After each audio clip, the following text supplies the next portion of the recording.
C5 app download ചെയ്യൂ. കാണൂ മുഴുവൻ എപ്പിസോഡുകളും സൗജന്യമായി. ശാലിനിയെ ഞാൻ ആദ്യം കാണുന്നത് എവിടെ വെച്ചാണെന്നറിയോ?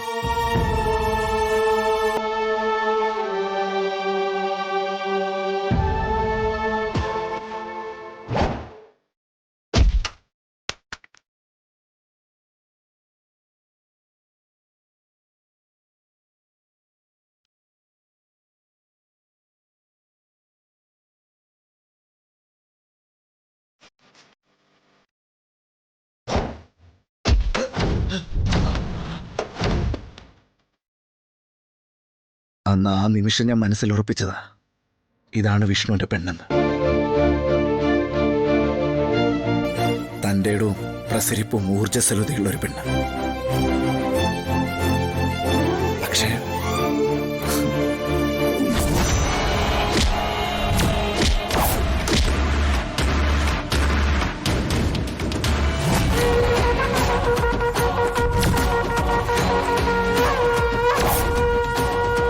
നിങ്ങളിനി പൂജയല്ല, യാഗം തന്നെ കഴിച്ചാലും ഇവിടെ ഇരിക്കുന്ന ദേവിക്കൊരു നേരുണ്ടെങ്കിൽ നിങ്ങൾക്ക് ഒന്നേ കിട്ടാനുള്ളൂ സത്യഭാമേ, ശാപം. ശാപം മാത്രം.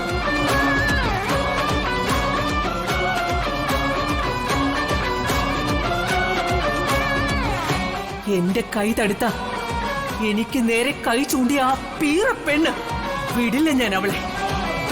അവളുണ്ടാക്കിയ മുറിവ് ഈ സത്യഭാമയുടെ ഹൃദയത്തിലുണ്ടാവും മരിക്കുന്നത് വരെ.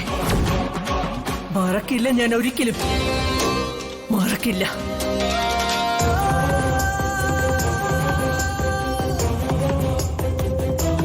അതോടെ ശാലിനിയെ പറ്റിയിട്ട് അമ്മയോടൊന്നും പറയാനാവാതായി.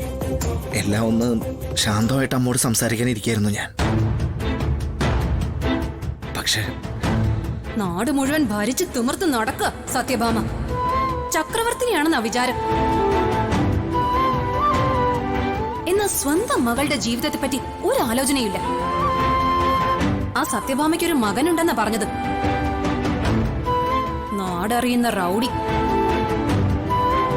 ബ്ലേഡ് കാശൊക്കെ പിരിക്കാൻ പോകുന്നത് അയാളാണത്ര.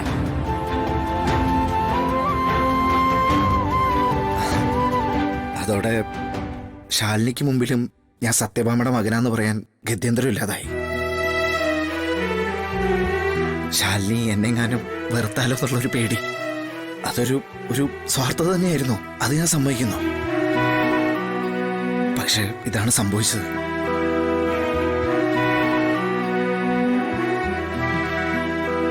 ഇതൊക്കെ പറഞ്ഞ് ഇപ്പൊ സംഭവിച്ചതിനെയൊക്കെ ന്യായീകരിക്കുകയാണോ നിങ്ങള്? സോറി, അറിയില്ല എനിക്ക്. ശാലിനിയുടെ മനസാക്ഷിക്ക് അനുസരിച്ച് അത് തീരുമാനിക്കാം. എന്നാ കേട്ടോളൂ, ഇയാളൊരു പൈങ്കിളി കഥ ഫ്ലാഷ് ബാക്കായി പറഞ്ഞാൽ അത് കേട്ട് വീഴുന്നവളല്ല ഈ ശാലിനി. ഇപ്പോഴത്തെ ഈ സെന്റിമെന്റ്സ് ഡയലോഗിനൊന്നും എന്റെ തീരുമാനത്തിൽ ഒരു മാറ്റവും വരുത്താൻ കഴിയില്ല. ആര് പറഞ്ഞു മാറ്റം വരുത്തണമെന്ന്? സംഭവിച്ചത് എന്താണെന്ന് ഞാൻ തന്നോട് പറഞ്ഞു എന്നേ ഉള്ളൂ. ഇയാളെ പ്രാണനെ പോലെ ഞാൻ കരുതിയിരുന്നേ, സത്യമായിട്ടും. പക്ഷേ ഇയാൾ വേറെ കല്യാണത്തിന് തയ്യാറാവുകയാണെന്ന് അറിഞ്ഞപ്പോ ഞാനത് മനസ്സിൽ നിന്ന് വിട്ടതാണ്. തന്നോട് സത്യസന്ധമായിട്ടുള്ള ഇഷ്ടമായതുകൊണ്ടാ എന്നോട് വേറൊരു പെണ്ണിനെ കെട്ടാൻ പറഞ്ഞപ്പോ ഞാനതിന് തയ്യാറായത്. അങ്ങനെയാ സുസ്മിത കതിർ മണ്ഡപത്തിലേക്ക് വരുന്നേ. പക്ഷെ എന്നെ കെട്ടാൻ പറഞ്ഞ താലി നീട്ടിപ്പിടിച്ചു നിന്നത് ഞാനല്ലെന്ന് ശാലിനി മറക്കരുത്. അവിടെ ഒരു നിമിഷം ഞാൻ ദുർബലനായി പോയതാ.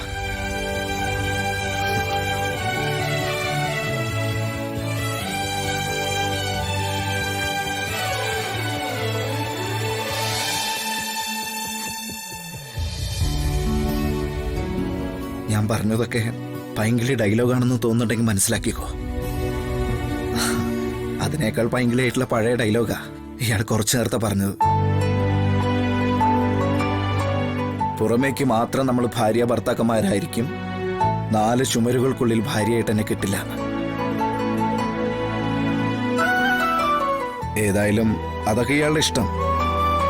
എന്തായാലും ഞാനായിട്ട് ഇയാളെ ബുദ്ധിമുട്ടിക്കാൻ വരില്ലെന്ന് ഉറപ്പാ.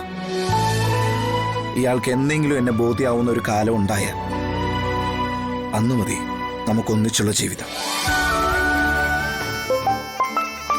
ദൈവമേ, സരളയാണല്ലോ. Hello, sorry. നീ അവിടെ പുതുപ്പെണ്ണിനെയും ചെറുക്കനെയും സ്വീകരിക്കുന്ന തിരക്കിലാണെന്നറിയാം. എങ്കിലും ബുദ്ധിമുട്ടാവില്ലെങ്കിൽ മെട്രോ ഹോസ്പിറ്റൽ വരെ വന്നൊന്ന് സഹായിച്ചാൽ കൊള്ളാമായിരുന്നു. മെട്രോ ഹോസ്പിറ്റലോ? എന്താ സാറല്ലേ, എന്തു പറ്റി? നിങ്ങളെ ഒരുപാട് ഇഷ്ടപ്പെട്ടതാ എന്റെ മകൾ സുസ്മിത. ഒരുപക്ഷെ എന്നോടുള്ളതിനേക്കാൾ കൂടുതൽ അടുപ്പം അവൾക്ക് ഭാമിയോടുണ്ടായിരുന്നു.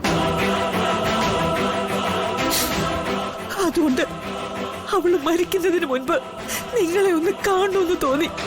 മരിക്കുന്നതിന് മുൻപോ? സരള എന്താ ഈ പറയുന്നത്? സുസ്മിത വിഷം കഴിച്ചു.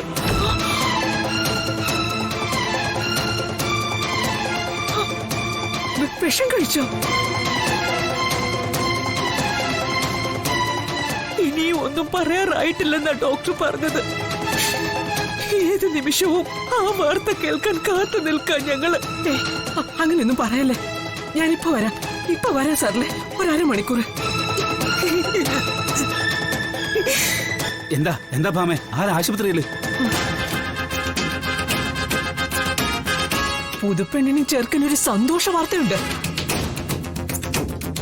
തനിക്കേറ്റ അപമാനത്തിലും സങ്കടത്തിലും സുസ്മിത വിഷം കഴിച്ചു.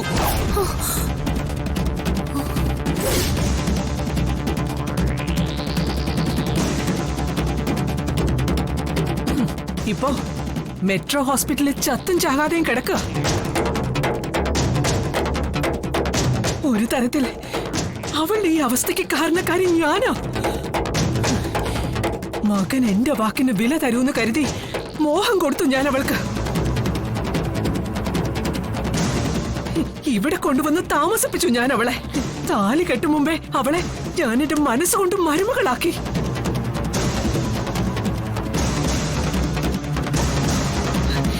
ഞാനൊരു മണ്ടിയായി പോയി. എന്റെ മകനാ എന്നെ ആ വിട്ടി വേഷം കെട്ടിച്ചത്. മിണ്ടരുത് നീ റാസ്കൽ. മിണ്ടാ, നിനക്ക് അവകാശം ഇല്ല ഇവിടെ. നീ കാരണം ഒരു പെൺകുട്ടിയുടെ ജീവനാ ഈ ഭൂമിയിൽ നിന്ന് പറന്നു പോകാൻ പോകുന്നത്. ആ ജന്മകാലം അതിന്റെ ശാപം പോയില്ല എനിക്ക്.